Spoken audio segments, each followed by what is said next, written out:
Welcome to science academy. அனைவருக்கும் வணக்கம். இப்போ முந்தைய வகுப்பில் என்ன பார்த்தோம்? டே ஷீட் 6ல் உள்ள தனிவட்டி கணக்குகள் பார்த்தோம்.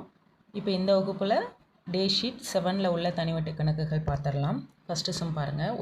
ஒரு தொகை ஆண்டிற்கு 11% தனிவட்டி விகிதத்தில் 3.5 ஆண்டுகளுக்கு கொடுக்கப்பட்டுள்ளது. அதே அளவு தொகை அதே தனிவட்டி விகிதத்தில் 4.5 ஆண்டுகளுக்கும் கொடுக்கப்பட்டுள்ளது. அதாவது அசலும் மாற கிடையாது, தனிவட்டி விகிதமும் மாற கிடையாது. தனிவட்டிகளோட வித்தியாசம் கொடுத்துருக்காங்க. 412 ரூபாய் 50 பைசா எனில் கொடுக்கப்பட்ட தொகை எவ்வளவு, அசல் எவ்வளவு அப்படின்னு கேட்டிருக்காங்க. ஓகே, இதை தனிவட்டி ஃபார்முலாவில் சப்ஸ்டியூட் பண்ணி இரண்டுக்கும் உள்ள வித்தியாசத்தை 412.50 பைசாக்கு ஈக்குவல் பண்ணி நம்ம அசல் அமௌண்ட்டு கண்டுபிடிச்சிடலாம். ஃபஸ்ட்டு 4.5 ஆண்டுக்குரிய தனிவட்டியை ஃபஸ்ட்டு நம்ம எழுதிக்கலாம். P × 4.5, n 4.5 ஆண்டு. 4.5 நம்ம எப்படி எழுதலாம்? 9/2ன்னு எழுதலாம். 3.5 அது போல் 7/2ன்னு எழுதலாமா? 9/2 வட்டி விகிதம் அதே தான், /100. இரண்டுக்கும் உள்ள வித்தியாசனால் மைனஸ் போடுறோம். P × அதுக்கடுத்தது 3.5 ஆண்டுக்குரியது 7/2 × 11/100 ஈக்குவல் டு 412.50. ஓகேங்களா? இதில் காமனாக இருக்கிறத வெளியே எடுத்துடலாமா? ஃபஸ்ட்டு காமனாக இருக்கிறதுனா P காமனாக இருக்குது இன்ட்டு 11 P காமனாக இருக்குது /100. ஓகேங்களா? பேலன்ஸ் என்ன இருக்குது? 9/2 - 7/2. ஓகேங்களா? ஈக்குவல் டு 412 ரூபாய் 50 பைசா. இந்த 9ல் 2 போச்சுன்னா என்ன வரும்? சாரி, 9ல் 7 போச்சுன்னா கீழே பகுதி ஒரே மாதிரி இருக்குது, அதனால் தொகுதி அப்படியே கழிச்சிடலாம். 9ல் 7 போச்சுன்னா 2, கீழே 2 இருக்குது, 2 கேன்சல் பண்ணோம்னா 1 ஆயிடுது. ஓகேங்களா? இந்த டேம் 1 ஆயிரும். பியை மட்டும் வச்சுக்கிட்டு 11/100 அந்த சைடு கொண்டு போயிடலாமா? அப்போ நம்ம என்ன கிடைக்கும்? பி மட்டும் இருக்கும், அந்த சைடு ஏற்கனவே 412 ரூபாய் 50 பைசா இருக்குது. 11/100 இந்த சைடு போகும்போது 100/11 ஆகும். ஓகேங்களா? இது தசமத்தில் இருக்கிறது. இந்த 100ஆல் மல்டிப்ளை பண்ணும்போது 2 ஸ்தானம் வலதுபுறம் இந்த தசம புள்ளி இடம்பெயரும். அப்போ எப்படி கிடைக்கும் நம்மளுக்கு? P = 41,250ன்னு கிடைக்கும். /11. இதை அப்படியே கேன்சல் பண்ணிடலாமா? 1 11 11, 3 11 33. பேலன்ஸ் 8 கிடைக்குமா? 82. 82ல் 7 17. 7 11னா 77. பேலன்ஸ் 5 55. 5 11னா 55 0. அப்போ ஆன்சர் 3750 அசல் அமௌண்ட். ஓகேங்களா? Answer C. அடுத்த சம்.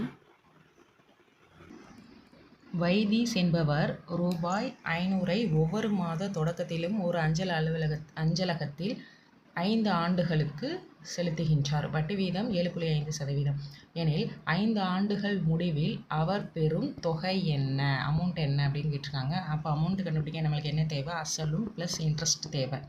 ஓகேங்களா? இப்போ இதை நான் கண்டுபிடிக்க போகிறோம். இவர் மாதம் மாதம் செலுத்துகிறாரு. அப்போ மொத்த தொகை, அசல் அமௌண்ட்டு மொத்த தொகை என்னவாக இருக்கும்? இப்போ மொத்த தொகை ஃபஸ்ட்டு நம்ம கண்டுபிடிச்சிக்கலாம். மொத்த தொகை மாதம் 500 செலுத்துகிறாரு. 5 ஆண்டுகள். 5 ஆண்டுகளுக்கு எத்தனை மாதம்? 5 × 12 60 மாதம். அப்போ 60ஆல் மல்டிப்ளை பண்ணிடலாமா? 60 500 500 × 60. ஓகேங்களா? 2 மல்டிப்ளை பண்ணால் என்ன கிடைக்கும்? 5000 30, இந்த 3 0 30,000. இவர் செலுத்தக்கூடிய மொத்த தொகை, அதாவது அசல் அமௌண்ட் 30,000. அதற்கடுத்து வட்டி கண்டுபிடிக்கணும். வட்டி கண்டுபிடிக்கும் போது அப்படியே சிம்பிள் இன்ட்ரெஸ்ட் ஃபார்முலா தான், PNR/100 தான். அதில் n காலம் கண்டுபிடிக்கும் போது மட்டும் இது தொடர் வைப்பாக இருக்குது. அப்போ தொடர் வைப்பில் இருக்கும்போது ஒவ்வொரு மாதமும் 500 செலுத்துகிறார் இல்லையா? அப்போது முதல் மாத 500க்கு 60 மாதங்கள் இவருக்கு வட்டி கிடைக்கும். அடுத்த மாத 500க்கு 59 மாதம் வட்டி கிடைக்கும். அடுத்த மாத 500க்கு 58 மாதம் வட்டி கிடைக்கும். இப்படி போய்கிட்டே இருக்கும். ஓகேங்களா? அப்போது அந்த காலத்திலே வந்து எத்தனை மாதங்கள், ஃபஸ்ட்டு 60 மாதம், அதுக்கடுத்து 59 மாதம், 58 அப்படியே போயிட்டே இருந்து லாஸ்ட்டாக ஒரு மாதம் வரைக்கும் வரும். ஓகேங்களா? இது வந்து இயல் எண்களின் கூட்டுத்தொகை போல் இருக்கா? அப்போ n × n+1/100, n × n+1/100 இல்லை 2, n × n+1/2 அந்த ஃபார்முலாவில் போட்டோம்னா இந்த மாதங்களோட கூட்டுத்தொகை கிடச்சிருமா? ஓகேங்களா? n வந்து என்னது? 60, 60 × 61/2 மாதங்களோட கூட்டுத்தொகை. இப்போ மாதத்தை நம்ம வருடத்துக்கு கன்வெர்ட் பண்ணணும். அதனால் /12, 2 × 12. இந்த எண்ணை தான் நம்ம சிம்பிள் இன்ட்ரெஸ்ட் ஃபார்முலாவில் சப்ஸ்டியூட் பண்ண போகிறோம். இப்போ தொடர் வைப்பாக இருந்தால் எண்ணுக்குரிய ஃபார்முலா என்னென்னா n × n+1/2 × 12. இது அப்படியே நம்ம சப்ஸ்டியூட் பண்ணிடலாம். இந்த மாதிரி மாதம் மாதம் செலுத்துகிறதா இருந்தால். ஓகேங்களா? சிம்பிள் இன்ட்ரெஸ்ட் ஃபார்முலாவில் சப்ஸ்டியூட் பண்ணிடலாமா? எஸ்ஐ = அசல் வந்து 500, எண்ணுக்கு வந்து என்ன கண்டுபிடிச்சோம்? 60 × 61 into interest, rate of interest 7.5, 60 × 61/2 மாத ஆண்டுக்கு கன்வெர்ட் பண்ணுறனால 12. ஓகேங்களா? இன்ட்டு ஃபார்முலாவில் உள்ள 100. இந்த 0 கேன்சல் ஆயிருமா? ஒரு 12 I12 60. ரெண்டே கேன்சல் பண்ணோம். இங்கே 2.5 வருமா? இது எல்லாத்தையும் மல்டிப்ளை பண்ணால் நம்மளுக்கு கிடைக்கிறது என்னது? 5718.75. அதாவது 5718 ரூபாய் 75 பைசா. இது வந்து வட்டி. இப்போ மொத்த தொகை எவ்வளோ கண்டுபிடிச்சி வச்சுருக்கோம் நம்ம ஏற்கனவே? 30,000. இது ரெண்டையும் ஆட் பண்ணால் நம்மளுக்கு கிடைக்கக்கூடிய 5 ஆண்டு முடிவில் கிடைக்கக்கூடிய தொகை கிடைச்சிருமா? அப்போது A = 30,000 + 5718.75. இது ரெண்டையும் ஆட் பண்ணால் என்ன கிடைக்கும்? 35,718 ரூபாய் 75 பைசா. Answer A. அடுத்த சம். அசல் ரூபாய் 6,000க்கு 5 ஆண்டுகளில் 4% வட்டி விகிதத்தில் கிடைக்கும் தனி வட்டியும், அசல் 8,000க்கு ரூபாய் 8,000க்கு 3% வட்டி விகிதத்தில் கிடைக்கும் தனி வட்டியும் சமம். 2 தனி வட்டியும் சமமாக இருக்கும் எனில் அதன் ஆண்டுகள் எவ்வளவாக இருக்கும்? முதல் ஸ்டேட்மெண்ட்டுக்குரிய ஆண்டு 5 ஆண்டுகள் கொடுத்துட்டாங்க. அப்போ இரண்டாவதுக்குரிய ஸ்டேட்மெண்ட்டுக்குரிய ஆண்டு தான் நம்ம கண்டுபிடிக்கணும். ஃபஸ்ட்டு 2 தனி வட்டியும் சமம் கொடுத்துருக்காங்க. அப்போ சிம்பிள் இன்ட்ரெஸ்ட் ஃபார்முலாவில் போட்டு 2 தனி வட்டியை நம்ம ஃபஸ்ட்டு சமப்படுத்தி ஆன்சர் கண்டுபிடிச்சிடலாம். First PNR/100. P எவ்வளோ? அசல் எவ்வளோ? 6,000 இன்ட்டு N வந்து 5 ஆண்டுகள் இன்ட்டு R வந்து 4% /100 ஈக்குவல் டு அதுக்கடுத்து 8,000. N வந்து தெரியாது, அதைத்தான் நம்ம கண்டுபிடிக்கணும். இன்ட்டு 3% /100. இந்த 100 கேன்சல் ஆயிருமா? எண்ணை மட்டும் ஒரு சைடு வச்சுக்கலாம், இதெல்லாம் அந்த சைடு கொண்டு போயிடலாம். அப்போது 6,000 இன்ட்டு 5 இன்ட்டு 4 /8,000 இன்ட்டு 3 வருமா? அந்த 0 கேன்சல் ஆயிருமா? 1 3 3 2 3 6, 1 4 4 2 8, இந்த 2 கேன்சல் ஆயிரும். பேலன்ஸ் இருக்கிறது 5. அப்போ N வந்து 5 ஆண்டுகள். Answer A. அடுத்த சம்.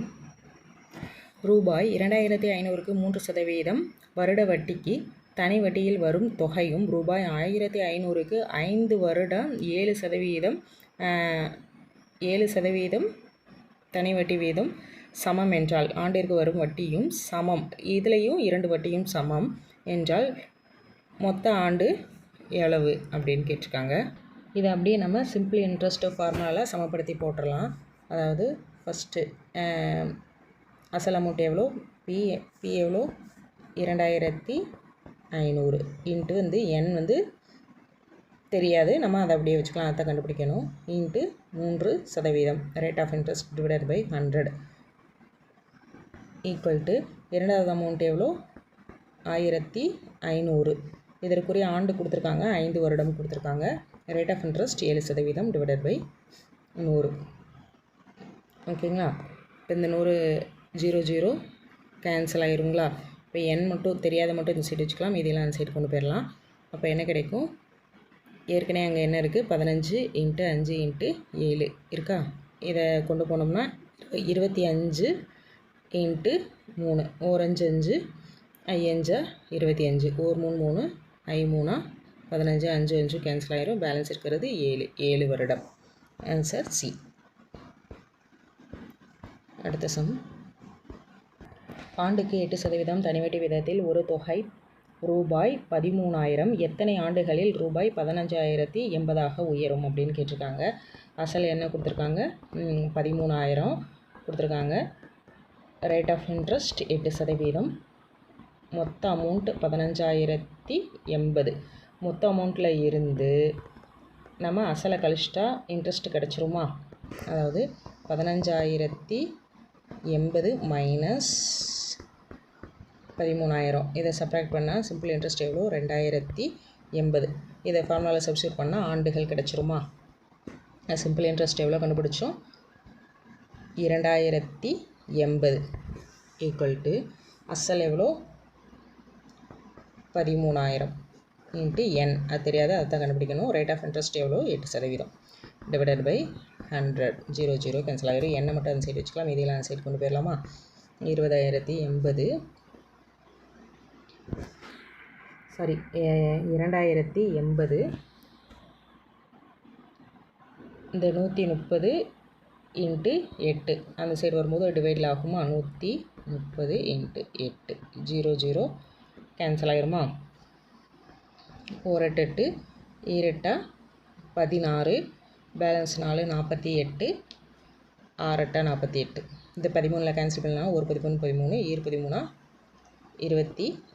அப்போ என் வந்து 2 ஆண்டுகள். Answer A. அடுத்த சம்.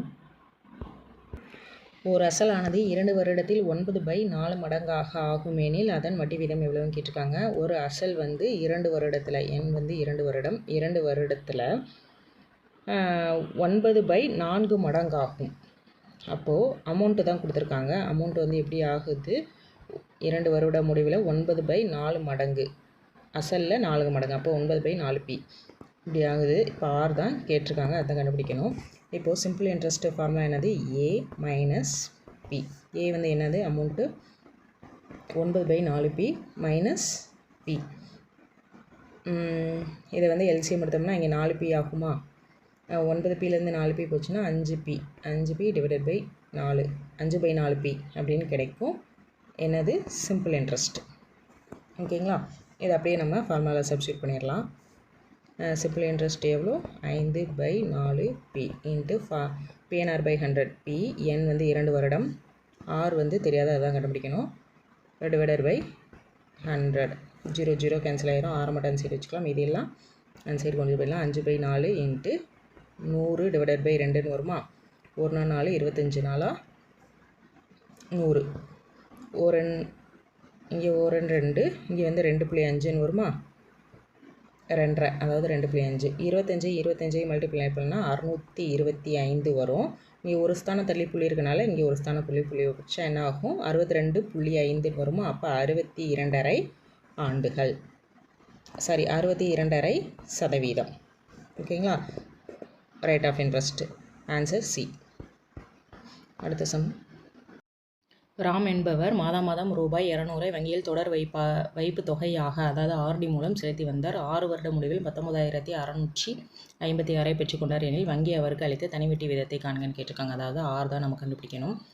இதுபோல் ஏற்கனவே ஒரு கணக்கு நம்ம ஏ கண்டுபிடிச்சோம், அதாவது மொத்த அமௌண்ட் கண்டுபிடிச்சோம். ஓகேங்களா? அதே போல் தான் இது. இப்போ இதில் வந்து மொத்த தொகை, மொத்த அசல் எவ்வளோ?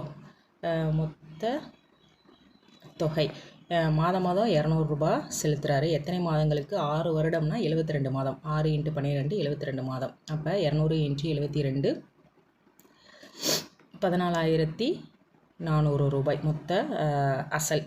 இப்போ மொத்த 6 வருட முடிவில் முதிர்வு தொகை எவ்வளோ கொடுத்துருக்காங்க? 19,656. இதுலேருந்து இதை அசலை செப்பரேட் பண்ணிட்டோம்னா தனிவட்டி நம்மளுக்கு கிடச்சிருமா?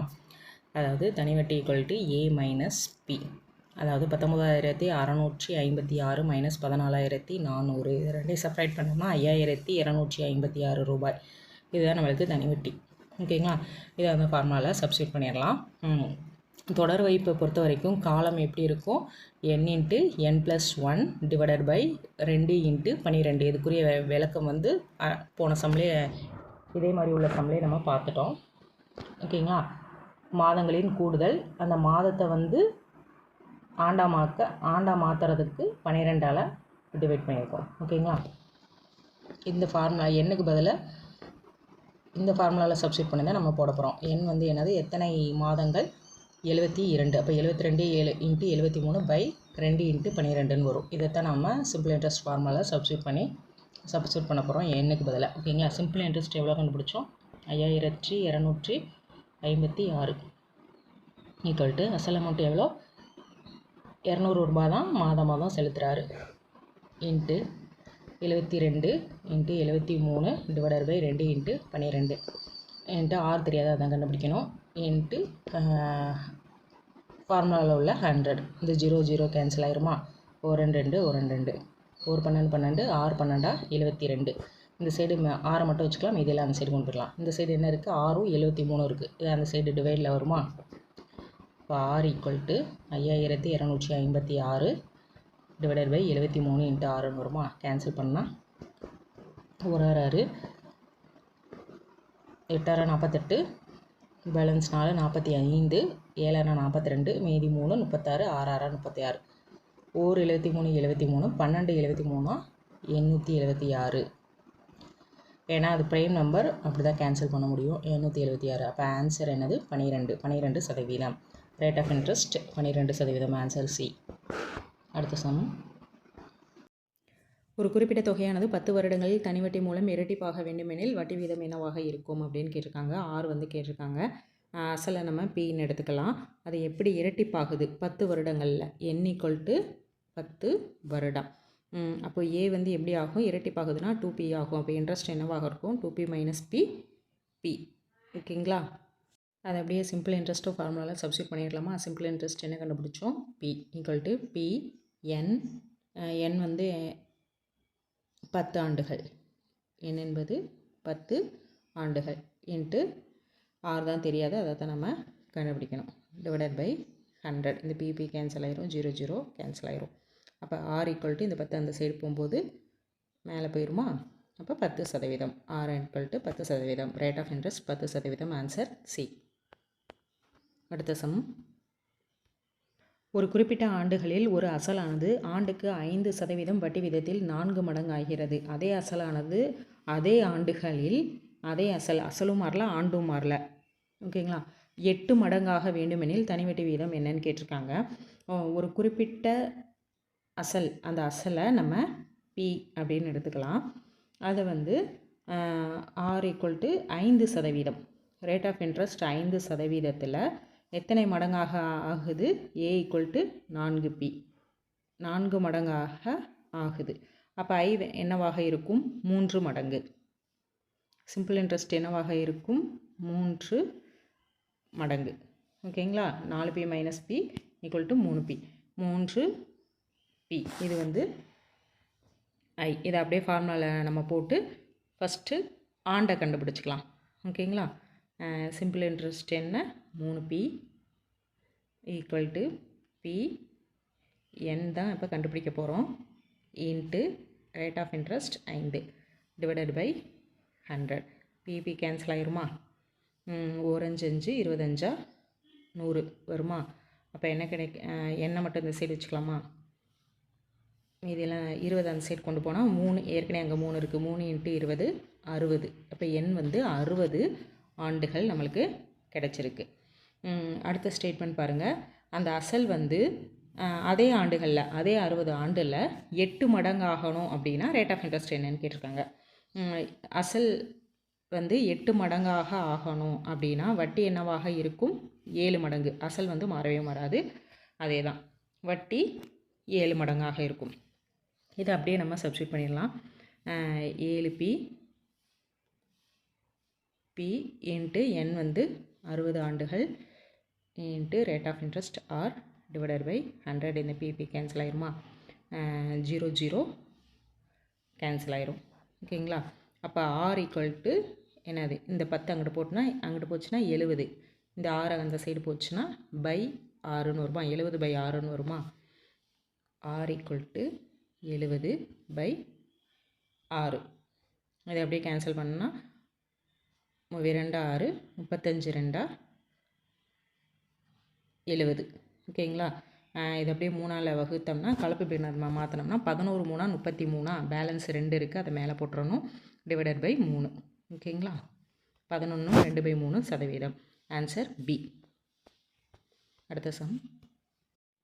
ஒரு தொகை ஒரு குறிப்பிட்ட தனிவட்டி வீதத்தில் 2 ஆண்டுகளில் 6200 எனவும் 3 ஆண்டுகளில் 6800 எனவும் உயர்கிறது எனில் அந்த தொகையையும் வட்டி வீதத்தையும் காண்க அப்படின்னு கேட்டிருக்காங்க. அப்போது அசலையும் நம்ம ரேட் ஆஃப் இன்ட்ரெஸ்ட்டும் கண்டுபிடிக்கணும். ஓகேங்களா. ஒரு குறிப்பிட்ட தொகை தனிவட்டி விகிதத்தில் 2 ஆண்டுகளில் 6200, 3 ஆண்டுகளில் 6800 மாறுது. 3 ஆண்டுக்குரிய தொகையிலிருந்து 2 ஆண்டுக்குரிய தொகையை கழிச்சிட்டோம் அப்படின்னா 1 ஆண்டுக்குரிய தனிவட்டி கிடச்சிருமா. அப்போது 6800 மைனஸ் 6200 இதை செப்பரேட் பண்ணால் என்ன கிடைக்குது, 600. இதுதான் சிம்பிள் இன்ட்ரெஸ்ட், 1 ஆண்டுக்குரிய தனிவட்டி. ஓகேங்களா. இப்போது 2 ஆண்டுக்குரிய தொகை கொடுத்துருக்காங்க, 3 ஆண்டுக்குரிய தொகை கொடுத்துருக்காங்க. அப்போது 2 ஆண்டுக்குரிய தனிவட்டி கண்டுபிடிச்சி அந்த தொகையிலேருந்து செப்பரேட் பண்ணிட்டா அதில் அசல் கிடச்சிரும். அல்லது 3 ஆண்டுக்குரிய தனிவட்டி கண்டுபிடிச்சி அந்த தொகையிலேருந்து தனிவட்டியை செப்பரேட் பண்ணிட்டாலும் நம்மளுக்கு அசல் கிடச்சிரும். நம்ம 2 ஆண்டு எடுத்துக்கலாம். அப்போ 1 ஆண்டுக்குரிய தனிவட்டி 600 அப்படின்னா 2 ஆண்டுக்குரிய தனிவட்டி 2 × 600 1200. இந்த 1200 2 ஆண்டுக்குரிய தொகை எவ்வளோ, 6200. இதிலேருந்து செப்பரேட் பண்ணிவிட்டால் நம்மளுக்கு அசல் தொகை கிடச்சிருமா. செப்பரேட் பண்ணால் என்ன கிடைக்கும், 5000. 5000 தான் நம்மளுக்கு அசல். ஆன்சர் பி தான் வரும். இருந்தாலும் நம்ம அடுத்து என்ன கேட்டிருக்காங்க, வட்டி வீதம், ரேட் ஆஃப் இன்ட்ரெஸ்ட், அதையும் கண்டுபிடிச்சிடலாம். ஓகேங்களா. இப்போது 1 வருட வட்டி 600 ரூபாய். அந்த ஒரு ஆண்டிற்கு 1 வருட வட்டியவே நம்ம எடுத்துக்கலாம். அதை PNR/100 அந்த ஃபார்முலாவில் போட போகிறோம். சிம்பிள் இன்ட்ரெஸ்ட் 600, அசல் எவ்வளோ கண்டுபிடிச்சிருக்கோம், 5000 இன்ட்டு 1 ஆண்டுக்குரிய தான் நம்ம எடுத்திருக்கோம் இன்ட்டு R. R தான் நம்மளுக்கு தெரியாத, அதை தான் கண்டுபிடிக்கணும். /100. 0 0 கேன்சல் ஆகிருமா. 6 மட்டும் இந்த சைடு வச்சுக்கலாம், மீதி அந்த சைடு கொண்டு போயிட்டோம்னா 600 /50 வருமா. 0 0 கேன்சல் ஆகிரும். 1 5 1 5 2 10. அப்போது 12%. ஓகேங்களா. ரேட் ஆஃப் இன்ட்ரெஸ்ட் R என்பது 12%. ஓகேங்களா. Answer B. ஓகே ஸ்டூடெண்ட்ஸ், நம்ம இந்த வகுப்பில் டே 7ல் உள்ள தனிவட்டி கணக்குகள் முழுமையும் பார்த்துட்டோம். 1லேருந்து 7 வரைக்கும், அதாவது 7 டே ஷீட்டில் உள்ள தனிவட்டி கணக்குகள் எல்லாமே நம்ம பார்த்துட்டோம், தரவாக பார்த்துட்டோம்.